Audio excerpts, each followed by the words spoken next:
pero también para que la empresa privada tenga acceso a esos financiamientos. Además, la estrategia de país que Costa Rica ha empezado a capitalizar a lo largo de los años, esa cultura verde, esa posibilidad de ampliar el proceso de descarbonización, la estamos monetizando. ¿Y cómo la estamos monetizando? Con acceso a los fondos de resiliencia del Fondo Monetario Internacional. Este es un crédito particular que también está en la Asamblea Legislativa y que nos va a permitir tener acceso a recursos que al día de hoy tienen una tasa de interés del 2.9%. 10 años de gracia, o sea, durante 10 años no vamos a pagar, pero además va a tener 20 años para pagarlo. Eso nos va a dar la oportunidad de liberar recursos, va a ser más barato el crédito y con eso vamos a tener más recursos para invertir en lo que son importantes, en infraestructura, en ayudarle a los grupos más vulnerables. Esa es la estrategia que estamos siguiendo.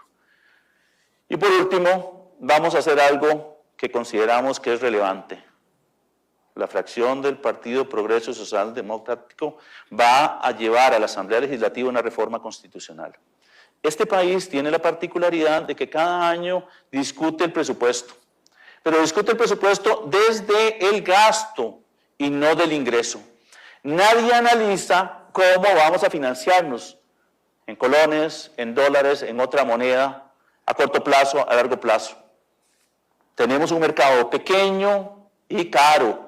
Y entonces necesitamos la oportunidad de liberar al Poder Ejecutivo de poder estructurar una oferta de títulos tanto para el mercado nacional como para el mercado internacional. Esto es importante, no para este gobierno, porque nosotros, con la ayuda de la Asamblea Legislativa, hemos resuelto el problema de hoy. Pero este gobierno no ve el hoy, ve el mañana. Y ahí es donde yo creo que todos tenemos que involucrarnos. Porque esto no lo estamos haciendo para resolver la realidad o el corto plazo. Estamos resolviéndolo para tener un mejor país. Otro tema importante que hemos planteado es la necesidad de una gobernanza en el sector público y tratar de uniformar criterios. Resulta que la gestión de la deuda interna la maneja la tesorería y la gestión de la deuda externa lo maneja crédito público. Y ahí tenemos espacios que son importantes, que hemos logrado coordinar, pero que también tienen un punto fundamental y es que hay que tener coherencia. Uno no puede estar analizando el endeudamiento con créditos o con la emisión de eurobonos desligado del tema interno.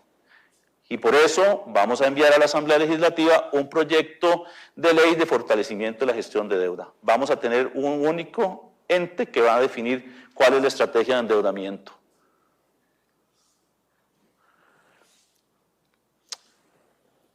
Ya hablamos un poco de lo que hemos venido haciendo. Hablemos de cuáles son las expectativas que tenemos. Los ingresos tributarios han crecido en los últimos años a una tasa del 6%. En el 2022 creció un 13%. Pero esto tiene un elemento también que tenemos que tomar en consideración. 4.2% del PIB es gasto tributario. Gasto tributario son las exoneraciones que damos. El país ha basado el desarrollo de nuevas iniciativas en exoneraciones.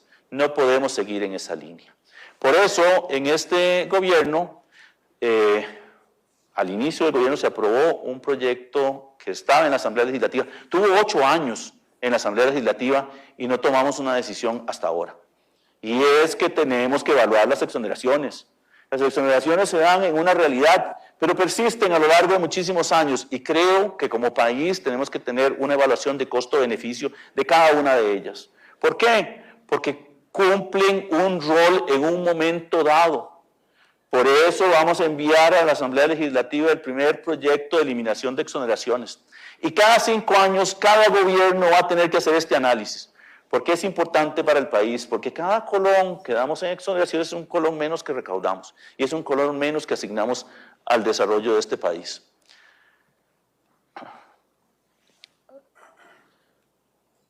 También queremos ser mucho más coherentes. Y digo coherentes es no quedarnos única y exclusivamente en la recaudación, porque hay que pensar en el contribuyente. El 2022 tuvo la característica de tener una inflación muy alta. Y eso hizo que todos los marchamos subieran. El gobierno se esforzó por lograr que no subieran. Pero el mecanismo creado a través de esa ley era completamente anacrónico. Usted podía tener un vehículo que de un año a otro podía subir de valor. Y eso es,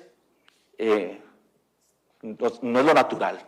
¿Ah? Y entonces vamos a plantear la necesidad de reformar este impuesto para que corresponda efectivamente a lo que es.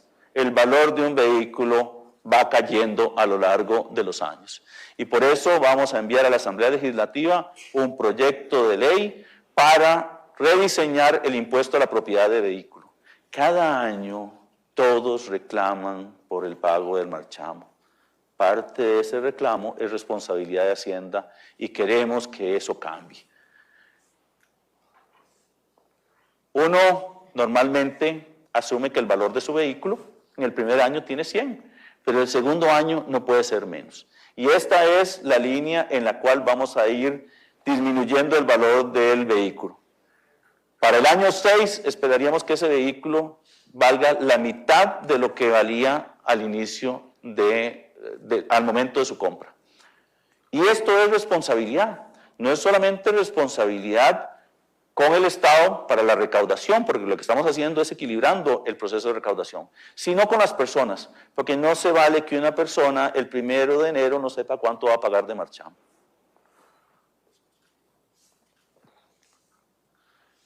En esta misma línea queremos mejorar la gestión de los impuestos. Hay un índice que se conoce como índice de complejidad tributaria y yo creo que aquí algunos de los que están llenan ese formulario.